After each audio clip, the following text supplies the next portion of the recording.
اعوذ باللہ من الشیطان الرجیم، بسم اللہ الرحمن الرحیم۔ السلام علیکم ورحمۃ اللہ وبرکاتہ۔ میں بالکل ٹھیک ٹھاک ہوں، شکر الحمدللہ ہے۔ امید کرتی ہوں کہ آپ سب بھی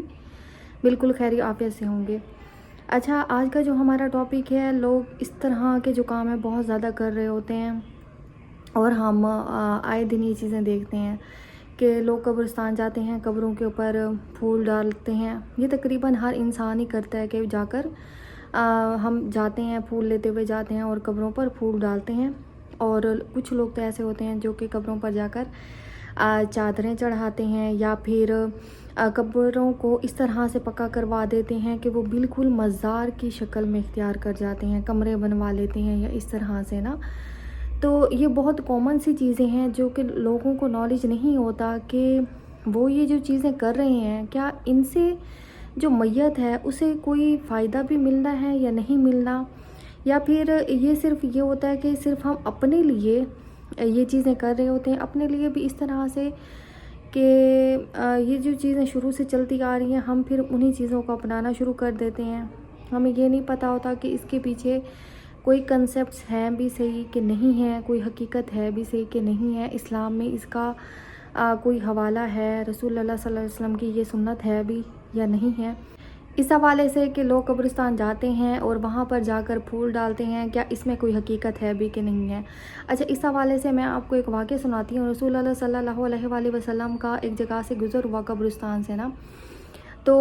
وہاں سے وہ گزر رہے تھے، آپ صلی اللہ علیہ وسلم نے دو قبروں کو دیکھا تو وہاں پر دو قبروں والوں کو عذاب ہو رہا تھا۔ رسول اللہ صلی اللہ علیہ وآلہ وسلم نے فرمایا کہ ان دو قبروں والوں کو عذاب ہو رہا ہے،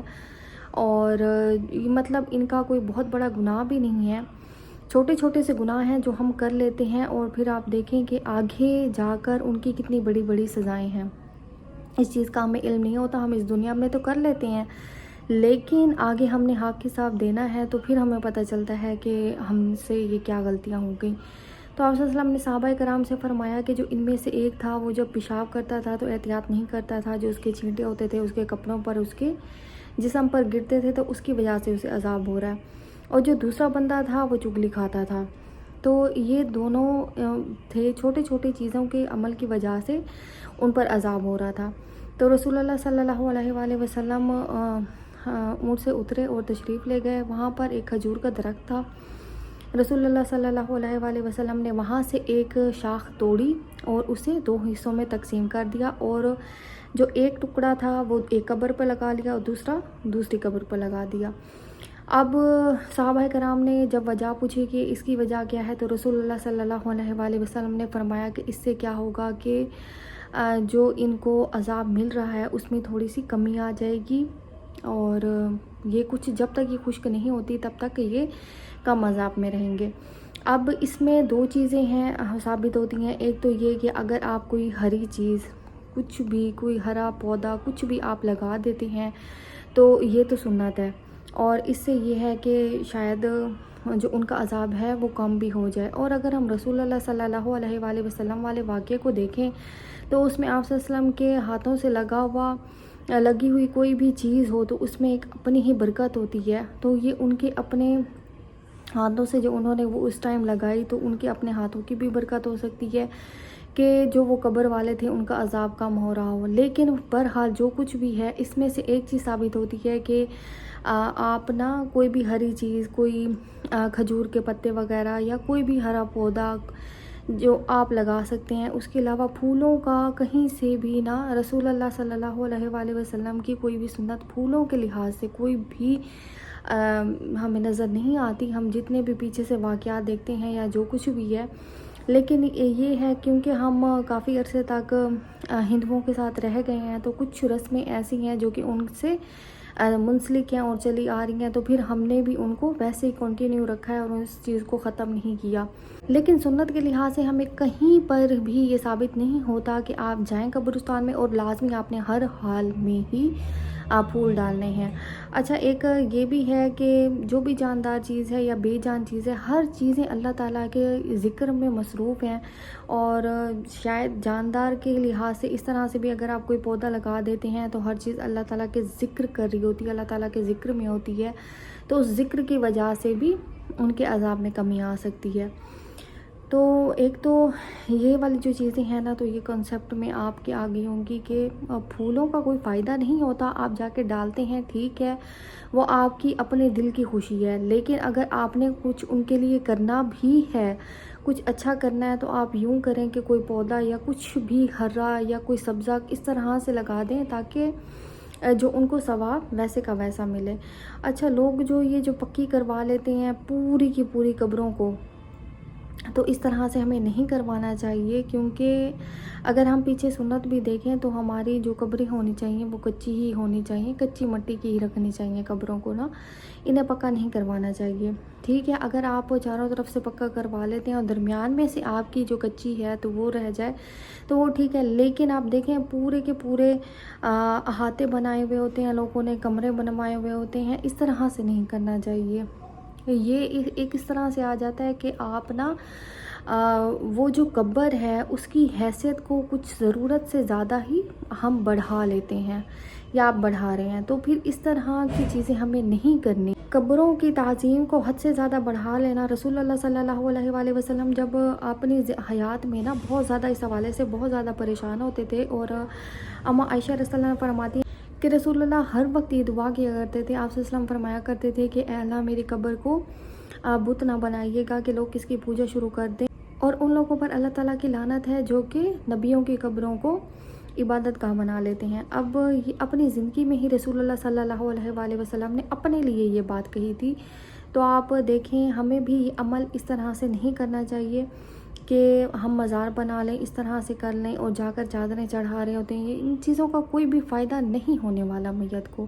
ہم وہ کام کریں، وہ اعمال کریں جو کہ میت کے حق میں بہتر ہوں اور میت کو وہ کام بھی آئیں۔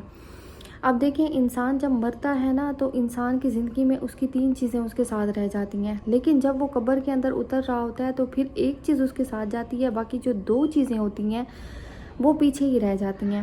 اب جو اس کے ساتھ جائیں گے وہ صرف اور صرف اس کے اعمال ہوں گے، اور جو 2 چیزیں پیچھے رہ جائیں گی وہ کیا ہوں گے؟ ایک تو اس کے رشتہ دار ہوں گے، اور دوسرا اس کا مال ہوگا جو کہ اس نے ساری زندگی کمایا، لیکن آپ دیکھیں وہ 2 چیزوں کو چھوڑ کے چلا جائے گا اور صرف اس کے اعمال کام آئیں گے۔ لوگ جب مرتے ہیں تو پھر کہہ دیتے ہیں کہ آپ ہمارے ساتھ درود شریف یا ہمارے اس پہ لکھا ہوگا نا رکھ لیجئے گا، یا عہد نامہ رکھ دیجئے گا ہمارے ساتھ، اور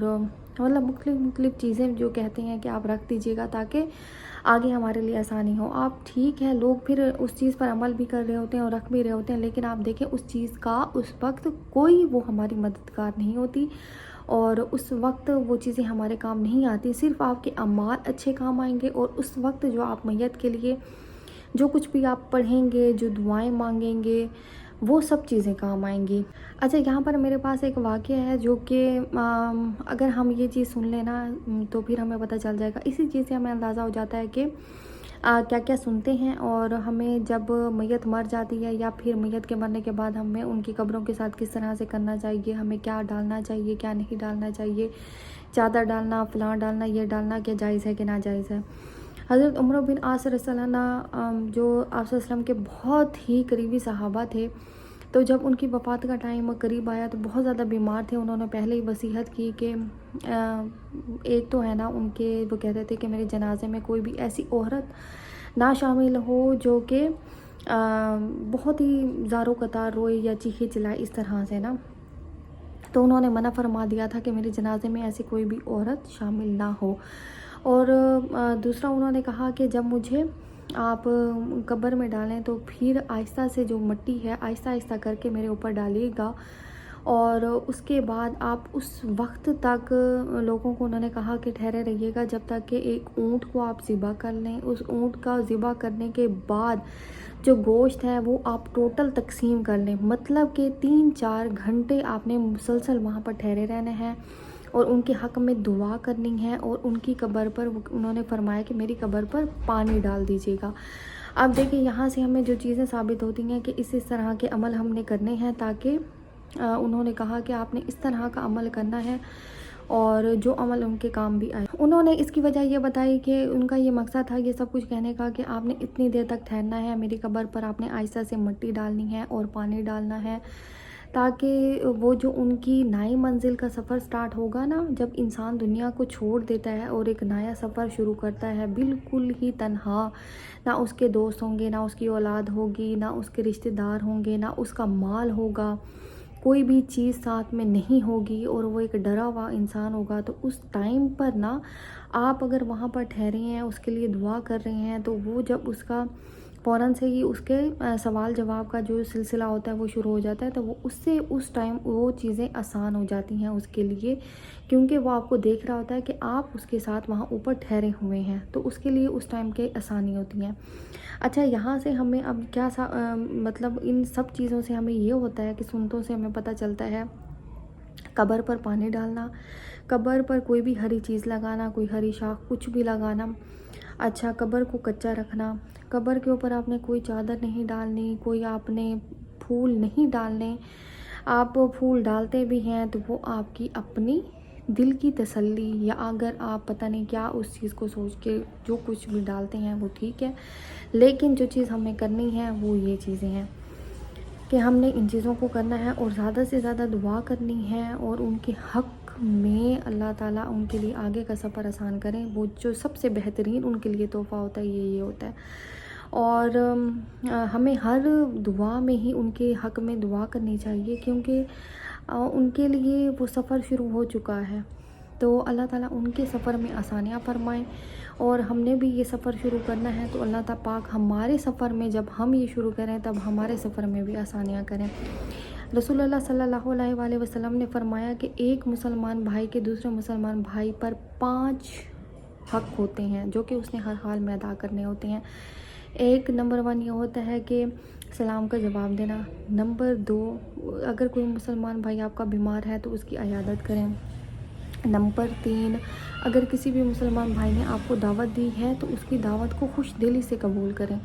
نمبر 4 اگر کسی بھی مسلمان کا آپ نے بھائی کا سنا ہے کہ جنازہ ہے، نماز جنازہ ہے، تو آپ کوشش کریں کہ آپ اس جنازے میں ہر حال میں شامل ہوں،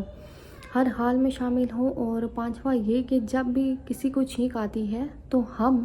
اس کے لیے دعا کریں۔ تو یہ 5 اب دیکھیں حق ہیں جو ہم نے ادا کرنے ہوتے ہیں، اور ان میں ایک حق ہوتا ہے نماز جنازہ۔